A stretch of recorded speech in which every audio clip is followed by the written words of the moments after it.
Welcome to 99 TV. నేను బ్రహ్మనాయుడు. ఇకపోతే AP liquor స్కామ్కి సంబంధించి A34 నిందితుడిగా ఉన్నటువంటి వెంకటేష్ నాయుడు.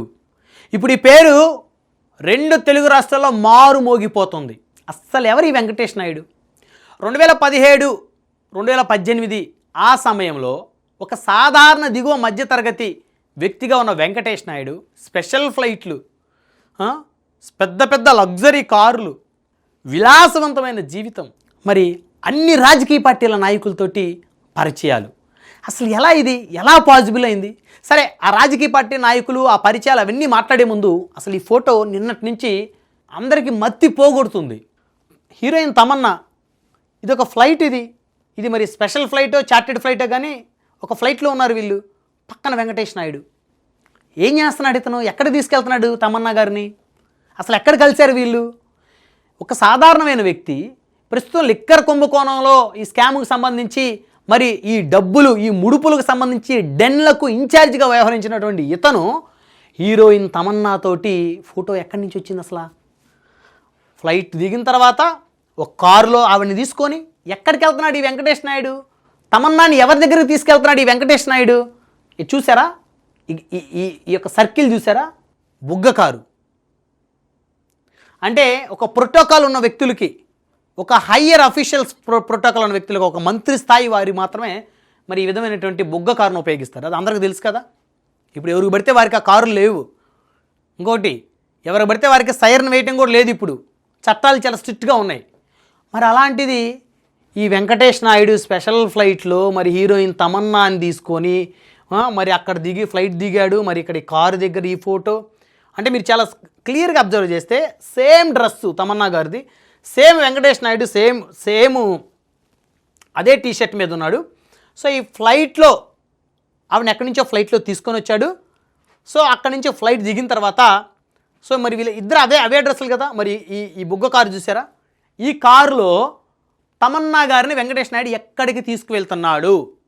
అసలు హీరోయిన్, ఒక పెద్ద స్టార్ హీరోయిన్ తమన్నా గారితో ఈ వెంకటేష్ నాయుడు అనేటువంటి లిక్కర్ మద్యం ముడుపులకు సంబంధించి డబ్బులకి, డెన్లకి ఇన్ఛార్జిగా వ్యవహరించినటువంటి ఇతను హీరోయిన్లతోటి పరిచయాలు, హీరోయిన్లను స్పెషల్ ఫ్లైట్లో తీసుకొని రావటం, మరి కారుల్లో ఎక్కడికి తీసుకెళ్తున్నాడో, ఎవరి దగ్గరికి తీసుకెళ్తున్నాడో, అసలు ఏం చేస్తున్నాడో ఇతని గురించి ప్రధానంగా వినపడుతున్న మాట ఏంటంటే ఇతను ఒక హైటెక్ వ్యభిచారం నడిపాడు అని, ఒక హైటెక్ వ్యభిచారం నడిపేవాడు అని. రాజకీయ పార్టీల నాయకులతోటి వెంకటేష్ నాయుడికి అసలు ఏంటి సంబంధం? అసలు ఎవడి వెంకటేష్ నాయుడు? అసలు ఏంటి ఇతని స్థాయి ఏంటి? ఒక ఎమ్మెల్యే కొడుక, ఓ మంత్రి కొడుక, ఒక ఐఏఎస్ కొడుక, ఒక ఐపీఎస్ కొడుక, ఓ పారిశ్రామికవేత్త కొడుక? 2017-18 ఆ సమయంలో తన వార్షిక ఆదాయం 5 లక్షల లోపు మాత్రమే కలిగినటువంటి వెంకటేష్ నాయుడు విలాసవంతమైనటువంటి కారులు, విలాసవంతమైనటువంటి జీవితం, స్పెషల్ ఫ్లైట్లు, ఏంటిది? ప్రజల యొక్క రక్తపు మాంసాలను పీల్చి పిప్పి చేసినటువంటి డబ్బుతోటి మరి విలాసవంతమైన జీవితాన్ని గడిపాడు ఈ నీచుడు వెంకటేష్ నాయుడు.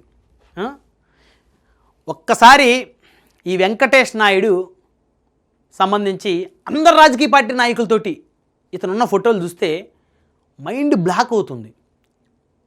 ఒక జనసేన పార్టీ నాయకులతో మినహాయించి టీడీపీ, వైసీపీ, టీఆర్ఎస్ ఈ 3 పార్టీలకు సంబంధించినటువంటి కీలకమైనటువంటి నేతలు అందరితోటి ఈ వెంకటేష్ నాయుడు ఫోటోలు దిగాడు. తన సోషల్ మీడియాలోనే కొన్ని ఫోటోలు పోస్ట్ కూడా చేసుకున్నాడు. ఇప్పుడు ఆ ఫోటోలన్నీ సామాజిక మాధ్యమాల్లో చెక్కెలు కొడుతున్నాయి. ఇప్పుడు ప్రజలు ఎవరు నమ్మాలో ఎవరు నమ్మకూడదో కూడా అర్థం కాని పరిస్థితి.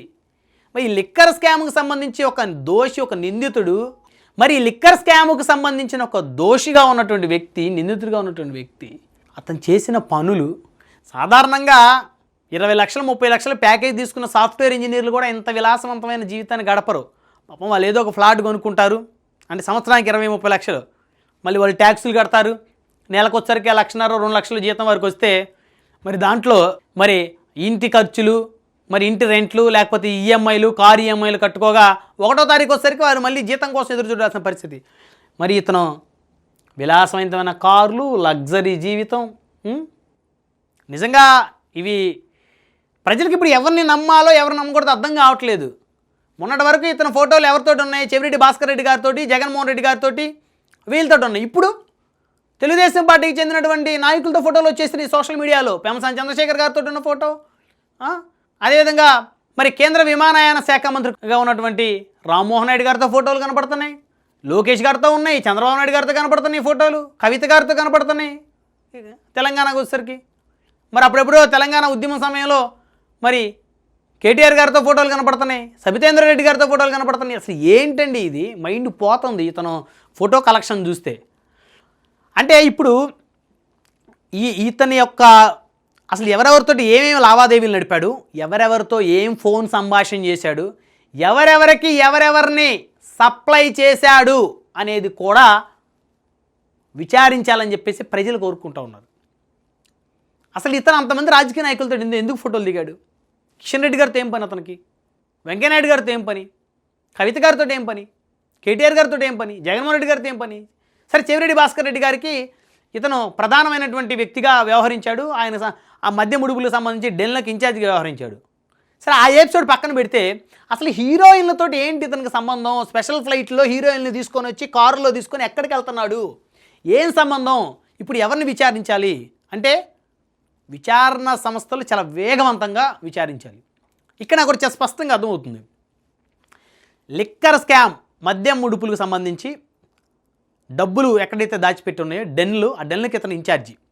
అయితే ఇతను చాలా తెలివిగా ఏదో ఒక రోజు పట్టుబడితే ఇబ్బంది అవుతుందని చెప్పేసి టీడీపీ నాయకులతో కూడా ఫోటోలు దిగినట్టు అర్థమవుతుంది. చాలా తెలివిగా. ఎందుకంటే అందరిని ఇరికించేయచ్చు. ఇతను డబ్బు లావాదేవీలు చెవిరెడ్డి భాస్కర్ రెడ్డితోనే, జగన్మోహన్ రెడ్డి, చెవిరెడ్డి భాస్కర్ రెడ్డి వాళ్ళతో ఉన్నటువంటి క్లోజ్గా ఉన్న ఫోటోలు, మరి వాళ్ళకి సంబంధించినటువంటి కార్యకలాపాల్లో ఇతను ఉన్నాడు. కానీ ఎన్నికల సమయంలో, ఎన్నికలు అయిపోయిన తర్వాత ఎన్నికల సమయంలో ఇతను తెలుగుదేశానికి చెందినటువంటి కొంతమంది పెద్ద పెద్ద నాయకులతోటి కూడా ఫోటోలు దిగి పెట్టుకున్నాడు. కారణం వారిని కూడా ఇరికించొచ్చని. ఎందుకంటే వారికి తెలియదు కదా. ఇప్పుడు లోకేష్ గారు చంద్రబాబు నాయుడు గారి దగ్గరికి వెళ్ళి బొకే ఇచ్చి ఒక సెలవు గప్పి ఎవడో మధ్యవర్తి ఎవరో తీసుకెళ్తారు, అక్కడ కీలకంగా ఉన్న వ్యక్తులు పట్టుకుని వారికి ఏదో బహుమతి ఇస్తారు, సో తీసుకెళ్ళిపోతారు.